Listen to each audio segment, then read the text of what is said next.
আজকে শুরু করতে চাই একটা ইমেল দিয়ে, প্রতিবারের মতো পড়ছি। হ্যালো রাসেল ভাই, আশা করি ভালোই আছেন, কারণ আপনি সব সময় ভালোর তলে। আমি সোহান, বগুড়া থেকে লিখছি। এটা এক রিক্সাওয়ালার কাছ থেকে শোনা সত্য একটি ঘটনা। আমি তার ভাষায় ঘটনাটি লিখলাম, ভালো লাগলে পড়ে শোনাবেন। আমি একজন গরিব ছেলে, এইচএসসি পর্যন্ত পড়েছি। 4-5 বছর আগে একজন বেকার যুবক ছিলাম। চাকরির জন্য অনেক চেষ্টা করেছি। পরিবারের অভাব থাকা সত্ত্বেও কঠোর পরিশ্রমের কাজ করতে লজ্জা পেতাম, খুব দুশ্চিন্তায় থাকতাম। একদিন এলাকার এক নামকরা চোরের সাথে পরিচয় হয় আমার। ওনাকে ওস্তাদ বলে ডাকলাম এবং ওনার সাথে কাজ করার সিদ্ধান্ত নিলাম। বিভিন্ন এলাকায় গৃহস্থালীর জিনিসপত্র ও পশু পাখি চুরি করে ভালোই দিন যাচ্ছিল। এক পর্যায়ে নাম করা চোরের তালিকায় ওস্তাদ আর আমি ছিলাম। কোন একদিন এক মেডিকেল শিক্ষকের সাথে পরিচয় হলো এবং একটি ভয়ঙ্কর কাজের প্রস্তাব দিলেন। তিনি বিনিময়ে অনেক টাকা দেবেন। ওস্তাদ রাজি হয়ে গেলেন। কাজটি ছিল কবর খুঁড়ে পুরাতন কঙ্কাল এনে মেডিকেলে পৌঁছে দেয়া। আমি প্রথমে দ্বিমত থাকলেও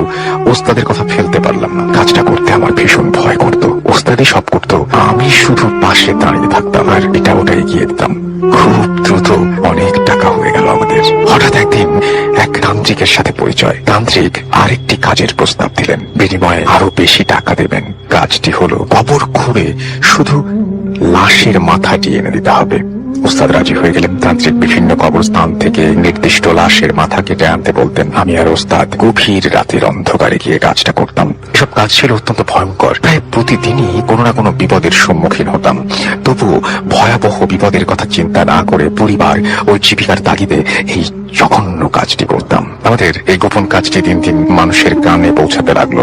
একদিন এক পীর সাহেব তার দরবারে আমাদের দুজনকে ডাকলেন। আমরা ওনার কাছে গেলাম। উনি আমাদের কাছে বিনীতভাবে অনুরোধ করলেন, উনি মরে যাওয়ার পর ওনার কবর যেন না খোঁড়া হয় এবং লাশ বা মাথা যেন চুরি না করা হয়। তিনি এর জন্য আমাদের দুজনকে তান্ত্রিক যে টাকা দেন তার দ্বিগুণ টাকা দিলেন এবং আমরা ওনার কাছে প্রতিজ্ঞাবদ্ধ হলাম। বছর খানেক পরে ওই পীর সাহেব মারা গেলেন।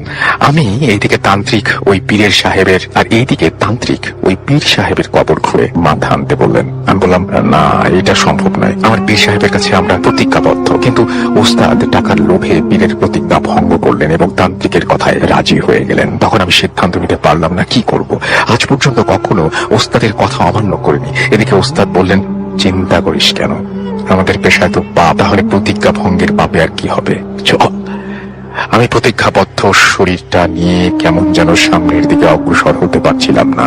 তবুও ওই পীর সাহেবের কবরস্থানে গেলাম। কবর দেখে পীর সাহেবের প্রতিজ্ঞার কথা মনে করে আমার সমস্ত শরীর কাঁপতে লাগলো। কেমন যেন মনে হচ্ছিল আজ জীবনের সবচেয়ে বড় পাপটি করতে যাচ্ছি। আমি ভয়ে ভয়ে কম্পিত স্বরে ওস্তাদকে বললাম, ওস্তাদ, এই কবরে আমি হাত দিতে পারবো না, আমি আপনার পাশে আছি, আপনি কাজটা করেন। ওস্তাদ বলল, ধুর বোকা, তাহলে তুই দাঁড়া, কাজটি আমি করি। তাই বলে ওস্তাদ কবর খুঁড়তে শুরু করলেন। আমার মন বলছিল আজ ভয়ঙ্কর কোনো অঘটন ঘটবে।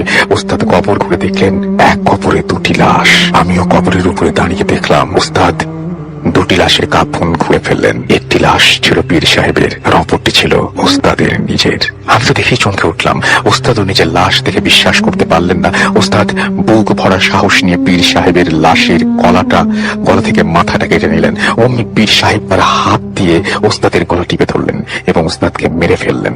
আমি ভয়ে চিৎকার করে ওইখানে অজ্ঞান হয়ে গেলাম। চোখ খুলে দেখি গ্রামের লোকরা আমার চারপাশে দাঁড়িয়ে আমাকে জিজ্ঞেস করলো আমি এখানে কেন, আমার কি হয়েছিল। আমি সকলের সামনে সত্য কথা বলে দিলাম। কিন্তু পীর সাহেবের কবর আগের মতোই আছে। গত রাতে যে কবর খোঁড়া হয়েছিল তার কোনো চিহ্ন মাত্র নেই। আমার কথা কেউ বিশ্বাস করলো না। আমাকে সবাই পাগল বলল। আমি সবাইকে বারবার বোঝাতে লাগলাম। 2-1 জন ব্যাপারটা সিরিয়াসলি নিল এবং কবর খোঁড়ার সিদ্ধান্ত নিল। তারপর কবর খুলে দেখলেন কাহিনী সত্য। পীর সাহেব ওস্তাদের গলা ধরে আছেন, গলা টিপে ধরে আছেন। ওস্তাদের মরদেহটি পীর সাহেবের কবর থেকে ওঠানোর চেষ্টা করলেন সবাই, কিন্তু ব্যর্থ হন। কিছুতেই ওস্তাদের গলা থেকে পীরের হাত ছাড়াতে পারলেন না। অতঃপর পীর সাহেব ওস্তাদকে এক কবরে মাটি দিয়ে সবাই চলে যায়। পীর সাহেবের পরিবার পরিজন আমাকে ক্ষমা করে দিলেন এবং বললেন আর কোনোদিন এই পাপ কাজ করো না, আজ থেকে হালাল উপার্জন করো। তারপর থেকে আমি রিক্সা চালিয়ে জীবিকা নির্বাহ করি। ধোতেফেম দীর্ঘজীবী হোক। এই ছিল ঘটনা। যেভাবে লেখা আছে আমি সেভাবেই পড়ছি। আসসালামু আলাইকুম রাসেল ভাই, আমি তানভীর তুষার। আমার গ্রামের বাসা গাইবান্ধা জেলায়। আমি সরাসরি ঘটনায় চলে যাচ্ছি। আজ যার ঘটনা শেয়ার করব তিনি আমার প্রতিবেশী। নাম সাদা মিয়া। ছোটবেলা থেকেই তাকে আমি চিনি। এখন তার বয়স প্রায় 35-এর কাছাকাছি। তিনি নিম্ন মধ্যবিত্ত ঘরের সন্তান ছিলেন। ছোট থেকে বেশ শান্ত আর চুপচাপ স্বভাবের ছিলেন তিনি। কারো সাথে তেমন কথাও বলতেন না। ছোটবেলা থেকেই তার ইসলামিক দিক, কোরআন এবং হাদিসের প্রতি ছিল অনেক আগ্রহ। একদিন বিকেলে তিনি তার বাবার সাথে পার্শ্ববর্তী নয়াবন্দর বাজারে যান। তখন তার বয়স ছিল 7 বছর। তিনি বাজারে বাবার সাথে হাঁটছেন। এমন সময় এক মিষ্টির দোকানের মিষ্টি দেখে তার খুব খেতে ইচ্ছা হয়। তিনি তার বাবাকে বলেন মিষ্টি কিনে দেওয়ার কথা। তার বাবা তাকে 1 পোয়া পরিমাণ মিষ্টি কিনে দেন। তাকে বাজারের ব্যাগ দিয়ে বলেন, তুই ব্যাগটা নিয়ে বাড়ি চলে যা, আমার যেতে রাত হবে। তিনি বাজারের ব্যাগের মাঝে মিষ্টির প্যাকেট নিয়ে ব্যাগটা কাঁধে নিয়ে বাজার থেকে বাড়ির দিকে রওনা দেন। তিনি যখন বাজার থেকে বের হন তখন প্রায় সন্ধ্যা। রাস্তায় দাঁড়িয়ে অপেক্ষা করতে থাকে, যদি কেউ বাজার থেকে বাড়ির দিকে আসে তো তার সাথে তিনি আসবেন। কিন্তু প্রায় 10 মিনিট থাকার পরেও তিনি কাউকেই পান না। পরে নিজেই সাহস করে বাড়ির দিকে হাঁটা দেন। তখন আরো অনেকটা জাঁকজমক হয়েই সন্ধ্যা নেমেছে। বাজার থেকে বাড়ি আসার যে পথ, তার এক পাশে আলোই নদী আর এক পাশে বিশাল ধান ক্ষেত। বাজার এবং বাড়ির মাঝে একটা কবরস্থান, যেটি মোল্লে ভিটা নামে পরিচিত। এই জায়গা একটা ঘটনা ভূত.com-এর 67তম এপিসোডে প্রচারিত হয়। তিনি সাহস করে বাজারের ব্যাগ কাঁধে নিয়ে হাঁটতে থাকেন। মোল্লে ভিটায় এসে তিনি আরো দ্রুত হাঁটা শুরু করেন। যত তাড়াতাড়ি সম্ভব এই ভিটে পার করতে হবে।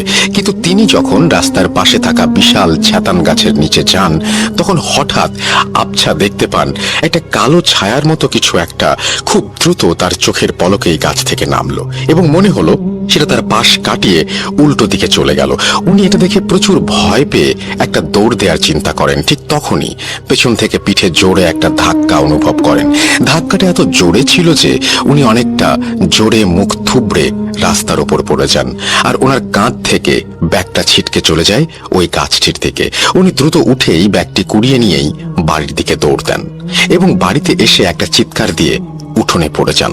তার চিৎকার শুনে তার বড় ভাই এবং তার মা দৌড়ে এসে দেখেন সে অজ্ঞান হয়ে পড়ে আছে উঠোনে, আর তার পাশে একটু দূরে বাজারের ব্যাগটা পড়ে আছে। গ্রামের অনেক লোকও তখন জড়ো হয়ে গেছে উঠোনে। এরপর তাকে বাড়িতে নিয়ে তার চোখে মুখে পানি দেয়া হয়। তার জ্ঞান ফিরে আসলে কেন এমন হলো জানতে চাইলে সে পুরো ঘটনা সবাইকে বলে। কিন্তু অবাক করা ব্যাপার হলো তার বাজারের ব্যাগের মাঝে মিষ্টির প্যাকেটটি ছিল না। রাস্তায় পড়ে যাওয়ার সময় মিষ্টির প্যাকেট পড়ে গেছে এটা হয়তো ভেবে তার বড় দুলাভাই লাইট নিয়ে সেই রাস্তা মোল্লে ভিটে ভালো করে খুঁজেও মিষ্টির প্যাকেটের চিহ্ন পাননি। এরপরে স্থানীয় এক হুজুর এসে তাকে পানি পড়া দেন এবং ঝাড়ফুঁক করে দেন। এর কিছুদিন পরে তাকে বাড়ি থেকে দূরে একটা মাদ্রাসায় ভর্তি করিয়ে দেয়া হয়। মাদ্রাসাটা আবাসিক। মাদ্রাসাটা এখনো চলমান, তাই আমি নামটা উল্লেখ করলাম না। মাদ্রাসার পাশে একটা বিশাল পুকুর, আর পুকুরের এক পাশে জঙ্গল, অপর পাশে বিশাল ধান ক্ষেত। এই মাদ্রাসার পাশে সে সময় তেমন কোনো বাড়ি ছিল না। পুরো নির্জন নারিকেল আর সুপারি গাছের বাগানের এক পাশে ছিল এই মাদ্রাসা। মাদ্রাসার নতুন কোনো ছেলে আসলে প্রথম দিকে খুব সমস্যায় পড়তে হতো তাকে। মাদ্রাসায় এক রুমে মেঝেতে প্রায় 20 জন করে ছাত্র ঘুমাতো সে সময়, আর প্রতি রুমে তাদের সাথে একজন করে হুজুর ঘুমাতো। সাদা মিয়া যখন ভর্তি হয় তখন শীতের সময়, চারিদিকে ঘন কুয়াশায় আচ্ছন্ন থাকে দিনের অনেকটা সময়, আর রাত হলে তো লাইটের আলোতেও সামনে 2 হাত জায়গা স্পষ্ট দেখা যায় না। তিনি ভর্তি হবার পরে 2 দিন কোনো সমস্যা ছাড়াই কাটে। তৃতীয় দিন রাতে একটা অদ্ভুত স্বপ্ন দেখেন তিনি। স্বপ্নের মাঝে তিনি দেখেন মাদ্রাসার পাশে পুকুর থেকে একটা কালো অবয়ব আস্তে আস্তে পানির উপরে ভেসে উঠছে, আর তিনি পুকুরের পাড়ে একা দাঁড়িয়ে। অবয়বটা তার সামনে এসে থেমে যায়, একটা হাত বাড়িয়ে তাকে নাম ধরে নিজের দিকে ডাকতে থাকে। এটা দেখে তার ঘুম ভেঙে যায়, কিন্তু তিনি খেয়াল করেন ঘুম থেকে ওঠার পরেও তিনি সেই অবয়বটার ডাক শুনতে পারছেন। মনে হয় পুরো পুকুরের পাড়ের দিক থেকে ভেসে আসছে সেই করুণ ডাক। তিনি প্রচন্ড ভয় পেয়ে পাশের একজনকে ডেকে তোলেন। সেই ছেলে ওঠার সাথে সাথেই ডাকাটাও যেন থেমে যায়, আর শোনা যায় না। এরপরে রাতে তার ঘুম আসছিল না, এপাশ ওপাশ করে সময় কাটছিল। হঠাৎ একটা মৃদু কান্নার শব্দ ভেসে আসতে লাগলো তার কানে। খুব বেশি মনোযোগ না দিয়ে, যেন শব্দটা ঠিক ভালোভাবে শোনাই যায় না। কান্নাটা রাতের শব্দের সাথে যেন পাল্লা দিতে পারছে না ঠিক মতো। একবার ক্ষীণ ও সুরে ভেসে আসছে, তো আর একবার তা মিলিয়ে যাচ্ছে। সেদিন রাতে এভাবেই তিনি ঘুমিয়ে যান। এর পরের দিন রাতে কান্নাটা যেন আরো অনেক স্পষ্ট, একদম রুমের সাথে দাঁড়িয়ে কেউ কান্না করছে এমন মনে হচ্ছে। ঠিক সেই সময় বিকট একটা শব্দ হয় টিনের চালে। প্রায় সবাই ঘুম থেকে উঠে যায়। মাদ্রাসার হুজুররা বাইরে গিয়ে দেখেন একটা প্রকাণ্ড পাথর পড়ে আছে উঠোনে। যদিও এমন পাথর একা কেউ এভাবে উপড়ে ফেলতে পারবে না টিনের চালে। সবাই সে রাতের মতো আবার ঘুমোতে যান, কিন্তু পরের দিন সকালে উঠে কেউ আর পাথরটা খুঁজে পায় না, যেন গত রাতের কোনো চিহ্নই নেই। কিছুদিন পরে নতুন একটা ছাত্র ভর্তি হয় সেই মাদ্রাসায়। সে থাকতো সাদা মিয়ার পাশের রুমে। একদিন এক হুজুর মাঝরাতে দরজা খোলার শব্দ পেয়ে ওঠেন। দেখেন রুমের দরজা হালকা খোলা। মাদ্রাসায় একটা নিয়ম ছিল, কেউ রাতে উঠে টয়লেটে গেলে সেই রুমে থাকা হুজুরকে ডেকে তাকে সাথে নিয়ে যেতে হবে, যেহেতু টয়লেট ছিল থাকার রুম থেকে একটু দূরে। হুজুর দরজা খোলা দেখে চিন্তা করলেন, কে গেল বাহিরে? তাকে ডাক দিল না কেন? তিনি হাতে লাইট নিয়ে বাইরে যান দেখতে। দরজা দিয়ে বের হয়ে একটু সামনে এগোতেই দেখেন সেই নতুন ছাত্র একভাবে হেঁটে চলেছে পুকুরের পাড়ের দিকে। হুজুর পেছন থেকে ডাক দিলেও নতুন ছেলেটা মনে হচ্ছে কিছুই শুনছে না। সে একভাবে আস্তে আস্তে হেঁটে যাচ্ছে পুকুরের পাড়ের দিকে। হুজুর দৌড়ে গিয়ে ছেলেটাকে পেছন থেকে ধরে একটা ঝাঁকি দেন। সাথে সাথে সেটা চমকে উঠে হুজুরকে বলে, আমি এখানে কেন? এখানে কিভাবে আসলাম? হুজুর তাকে বলে সবকিছু। পরে ছেলেটি বলে, আমি স্বপ্নের মাঝে দেখছিলাম একটা কালো অবয়ব পুকুরের পাড়ে থেকে আমার নাম ধরে একইভাবে ডেকে চলেছে, এমন সুর করে ডাকছে যে এটা উপেক্ষা করার কোনো উপায় ছিল না। এরপরে আমি বিছানা থেকে উঠে দরজার কাছে যেয়ে দরজাটা খুলে ফেলি। তারপরে আর কিছুই মনে নেই আমার। হুজুর ছেলেটাকে নিয়ে রুমে ফিরে আসেন আর বলেন, আর কোনো দিন ডাক শুনলে বাইরে বের হবা না, একা একা। কোনো দরকার হলে আমাকে ডেকে নিবে সাথে। এরপরে 10-12 দিন সবকিছু স্বাভাবিকভাবেই কেটে যায়। তারপরে এক ভোরে সেই রুমের দায়িত্বে থাকা হুজুর ফজরের নামাজের জন্য সবাইকে ডেকে তোলা শুরু করেন। তখন তিনি দেখতে পান সেই নতুন ছেলেটার বিছানা খালি। দরজার দিকে তাকাতেই দেখেন দরজাটা খোলা। তিনি লাইট হাতে দৌড়ে বাইরে গিয়ে এদিক ওদিক খুঁজতে শুরু করেন। মাদ্রাসায় থাকা বাকি হুজুরদেরও ডেকে তোলেন তিনি। সবাই মিলে খুঁজতে খুঁজতে পুকুরের পাড়ে যেয়ে দেখেন পুকুরের এক কোণে পানির মাঝে উপুর হয়ে ভেসে আছে ছেলেটি। তাড়াতাড়ি করে তাকে পুকুরের পাড়ে তুলে আনা হয়, কিন্তু ততক্ষণে অনেক দেরি হয়ে গেছে। ছেলেটি মারা গিয়ে শক্ত হয়ে হাত পা বেঁকে গেছে। তার চোখ দুটো খোলা, কিন্তু বেশ বড় বড় করে তাকানো। তবে অবাক করা বিষয় হলো ছেলেটার শরীরে কোথাও কোনো আঘাতের চিহ্ন নেই, আর পেটেও কোনো পানি নেই। ঠিক কি হয়েছিল সেই রাতে তার সাথে তার জানা যায়নি। এরপরে মাদ্রাসার এক হুজুর চারপাশ বন্ধ করে দেন দোয়া পড়ে। এভাবে কেটে যায় অনেকটা সময়। সাদা মিয়া ছুটিতে মাঝে মাঝে বাড়ি আসতেন। বাড়ি আসার 2টা পথ ছিল, একটা নদী পাড় দিয়ে, অপরটা লোকালয়ের মধ্য দিয়ে। আলাই নদীর পাড় দিয়ে হেঁটে আসলে অনেক সময় কম লাগে, তাই তিনি বেশিরভাগ সময় নদীর পাড় দিয়ে আসতেন। এমনি এক ছুটিতে বাড়ি আসার সময় সন্ধে হয়ে যায়। তিনি নদীর পাড় দিয়ে বাড়ি আসার সিদ্ধান্ত নেন। মাগরিবের নামাজ শেষ করে তিনি মাদ্রাসা থেকে বের হয়ে একটা বাজার পার করে নদীর পাড়ে নেমে যান।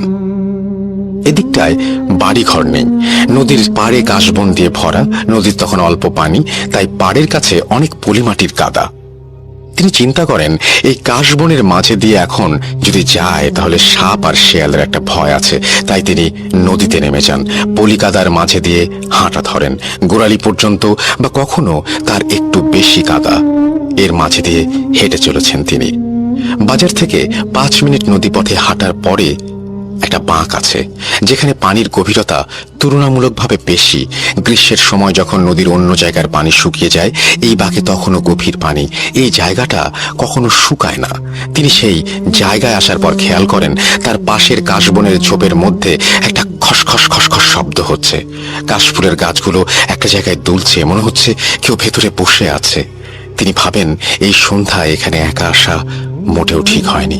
এবার তিনি নিশ্চিতভাবে শেয়ালের পাল্লায় পড়েছেন। তিনি তার পাশে থাকা নদীতে ভেসে আসা একটা পুরনো বাঁশের ভাঙা অংশ হাতে তুলে নেন, যে শেয়াল বের হলেই আঘাত করবেন, যা হবার হবে। তিনি প্রায় প্রস্তুতি নিয়ে এবার আঘাত করবেন। ঠিক সেই সময় অনেক বছর আগে স্বপ্নে দেখা কালো অবয়বটা বের হয়ে আসলো তার সামনে। এই প্রথম সেটির চেহারা দেখতে পান তিনি। দেখতে অনেকটা মানুষের মতো হলেও তার মুখ ছিল কুচকুচে কালো, পুরো মুখে ছিল ছোপ ছোপ গর্ত, আর চোখে কোনো মনি নেই, পুরোটাই সাদা। তার থেকে মাত্র 2 হাত দূরে হাওয়ায় ভেসে আছে অবয়বটা। একটা মাংস পচা গন্ধে যেন ভরে উঠেছে চারপাশ। তিনি লাঠি ফেলে প্রচন্ড ভয়ে বাজারের দিকে দৌড় দেন। বাজারের দিকে তিনি যখন দৌড়চ্ছেন তখন পেছন থেকে তার নাম ধরে একটা ক্ষীণ ডাক শুনতে পাচ্ছেন তিনি। তিনি কিছু না ভেবে শরীরের সমস্ত শক্তি দিয়ে দৌড়ে চলেছেন। তিনি ভাবতে থাকেন, আজ থেমে গেলে মৃত্যু অনিবার্য এখানে। বাজারে যেয়ে তিনি তার মাদ্রাসার এক হুজুরকে দেখতে পান। তিনি হাঁপাতে হাঁপাতে হুজুরকে জড়িয়ে ধরে কান্না শুরু করেন। হুজুর তাকে আবার বাজার থেকে মাদ্রাসায় নিয়ে যান এবং পুরো ঘটনা শোনেন। এরপরে পানি পড়া দেন তাকে এবং তার শরীর বন্ধ করে দেন।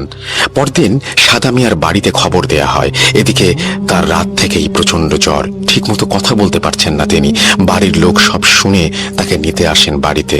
প্রায় 13 দিন পরে সুস্থ হন তিনি। এরপরে তিনি আবার মাদ্রাসায় যান। তারপরে খুব বেশি জটিল কোনো সমস্যা ছাড়াই তিনি মাদ্রাসায় পড়া শেষ করেন এবং পাশেই একটা মসজিদে ইমামতির দায়িত্ব পালন করতে শুরু করেন। মসজিদের মুসল্লিরা মিলে তাকে একটি জমিতে একটা টিনের ঘর তুলে দেন। তার ব্যক্তিত্ব এবং আচরণ দেখে মসজিদ কমিটির এক লোক তাকে দিয়ে নিজের মেয়ের বিয়ে দেন। এভাবে কেটে যায় প্রায় 2 বছর। তাদের একটা ছেলে সন্তানও জন্ম নেয়। তিনি তার স্ত্রী আর সন্তানকে নিয়ে মাঝে মাঝেই বাড়িতে আসতেন। বেশ সুখে শান্তিতে কেটে যাচ্ছিল দিনগুলো, কিন্তু এই সুখ বেশি দিন স্থায়ী হলো না তাদের। সাদা মিয়া যে মসজিদে ইমামতি করেন, সেই মসজিদে এক সন্ধ্যায় মাগরিবের নামাজের সময় এক মুসল্লি আর একজনের একটা মোবাইল নিয়ে বের হয়ে যায় মসজিদ থেকে। সেটা সাদা মিয়া দেখে ফেলেন। এরপরে মোবাইলের মালিক সেই লোকের কাছে মোবাইল দাবি করলে মোবাইল নেওয়ার লোকটা তা অস্বীকার করে। এক পর্যায়ে একটা গ্রাম্য বিচার ডাকা হয় এবং সাদা মিয়া সেখানে সাক্ষী দেন এবং মোবাইল তার মালিকের কাছে ফিরিয়ে দেন সেই চোর। আর তাকে গ্রামের অনেক লোকের সামনে অপমান করা হয়। তখন থেকে মোবাইল নেওয়া সেই লোক তার পরিবার সাদা মিয়াকে তাড়ানোর জন্য কিছুদিন উঠে পড়ে লাগেন। এভাবে 3 মাসের মতো সময় কেটে যায়। ঘটনাটা প্রায় সবাই ভুলে যায়। সেই মোবাইল চোরও সাদা মিয়ার কাছে মাফ চান আর সবকিছু ভুলে যেতে বলেন। সাদা মিয়ার সাথে তার পরিবার একটা পর্যায়ে খুব মিল হয়ে যায়। এর কিছুদিন পরে এক শুক্রবারে সাদা মিয়া সহ কয়েকজন মুসল্লিকে দাওয়াত করে সেই মোবাইল চোর। তিনি তার বাড়িতে গিয়ে সবার সাথে বসে দোয়া করে দিয়ে দাওয়াত খেয়ে চলে আসেন। এরপর থেকেই শুরু হয় একটা সমস্যা। সেদিন রাতে তিনি স্বপ্নে দেখেন এক কালো লম্বা মানুষ দাঁড়িয়ে আছে তার বাড়ির উঠোনে। সেই মানুষটার হাতে একটা কবুতর, আর তিনি সেটা সাদা মিয়ার সামনে এক টানে দেহটা মাথা থেকে আলাদা করে ফেললেন। ছিঁড়ে ফেলার অংশটা দিয়ে রক্ত বের হয়ে আসছে। সেই অবস্থাতেই লোকটা কবুতরটা মুখে নিয়ে চিবাতে থাকে। এটা দেখেই সাদা মিয়ার ঘুম ভেঙে গেল। তিনি উঠে দেখেন তখনও মাঝরাত। ভাবলেন অনেক সময় রাতে এমন স্বপ্ন দেখাই হয়। তিনি চোখে মুখে পানি দেওয়ার জন্য টিউবওয়েলের দিকে যাবেন। এই জন্য রুমের দরজা খুলে বের হয়েই এক মুহূর্তের জন্য থমকে গেলেন তিনি। স্বপ্নে দেখা সেই কালো লম্বা লোকটি দাঁড়িয়ে আছে তার উঠোনে, ঠিক স্বপ্নে যেমনটা দেখেছিলেন তিনি। তার সামনেই কয়েক সেকেন্ডের মাঝেই যেন অদৃশ্য হয়ে গেল কালো লোকটা। ভয়ে আর বাইরে বের হওয়ার সাহস হলো না তার। তিনি আবার দরজা বন্ধ করে শুয়ে পড়লেন। এর পরের দিন বিকেল থেকে প্রচুর জ্বর চলে আসে তার। রাতে জ্বরের সাথে শুরু হয় বমি। তাকে তাড়াতাড়ি করে ডাক্তারের কাছে নেওয়া হয়। প্রায় 4 দিন পরে কিছুটা সুস্থ হন তিনি, কিন্তু মানসিকভাবে অসুস্থ হতে থাকেন দিন দিন। একা বসে থাকেন সারাদিন, নামাজ পড়া ছেড়ে দেন, মসজিদে ইমামতি করাও বন্ধ করে দেন তিনি। রুমের দরজা জানলা বন্ধ করে বসে বসে কান্না করেন। খাওয়া দাওয়া বাদ দেন আস্তে আস্তে। দিন দিন পাগলের মতো আচার আচরণ শুরু করে দেন তিনি। তাকে অনেক ডাক্তার দেখানো হয়, কিন্তু কোনোভাবেই কোনো সুস্থ হওয়ার লক্ষণ নেই। এরপর তাকে স্থানীয় এক বড় হুজুরের কাছে নিয়ে যাওয়া হয়। তিনি বলেন তাকে খুব খারাপ কোনো জিন ক্ষতি করার জন্য চেষ্টা করে যাচ্ছে, কিন্তু সেই হুজুর সঠিকভাবে কিছু বলতে পারেননি। তিনি আরো বড় কোনো হুজুরকে দেখাতে বলেন সাদা মিয়াকে। এরপরে তাকে অনেক হুজুর দেখানো হয়, কিন্তু কোনোভাবেই কোনো কিছুর সমাধান হচ্ছিল না। দিন দিন আরো বেশি পাগলের মতো আচরণ শুরু করেন তিনি। এক পর্যায়ে তাকে পরিবারের মানুষজন বাড়িতে নিয়ে আসেন। একটা রুমের মাঝে বন্দি করে রাখা হয় তাকে। কিছুদিন পরে তার স্ত্রী তাকে ডিভোর্স দিয়ে অন্য জায়গায় বিয়ে করে নেয়। এভাবে কিছু মাস কেটে যায়। তাকে শুধু দিনে 3 বার খাবার দেয়া হতো রুমের দরজা খুলে। রুমের বাইরে থেকে প্রায় সময় তার সুর করে কান্নার আওয়াজ শোনা যেত। হঠাৎ এক রাতে খাবার দেওয়ার জন্য রুমের দরজা খুলে দেখা যায় তিনি রুমে নেই। দরজা বাইরে থেকে তালা বন্ধ, বাহিরে বের হবার আর কোনো উপায় নেই। যেন রুম থেকে একদম অদৃশ্য হয়ে গেছেন তিনি। বাড়ির আশেপাশে সবাই লাইট নিয়ে খুঁজতে বের হন, কিন্তু কোথাও কোনো চিহ্ন নেই তার। হঠাৎ একজন চিৎকার দিয়ে ওঠেন, কয়েকজন লাইট নিয়ে দৌড়ে যান সেদিকে। প্রায় 6 জন লোক দেখেন সাদা মিয়া আলাই নদীর পারে পানির উপর দিয়ে ভাসতে ভাসতে ওপারে চলে যাচ্ছেন।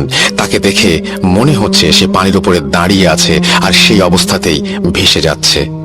নদীতে তখন বন্যার পানি, অনেক স্রোত নদীতে, তার উপর দিয়েই তিনি ভেসে যাচ্ছেন।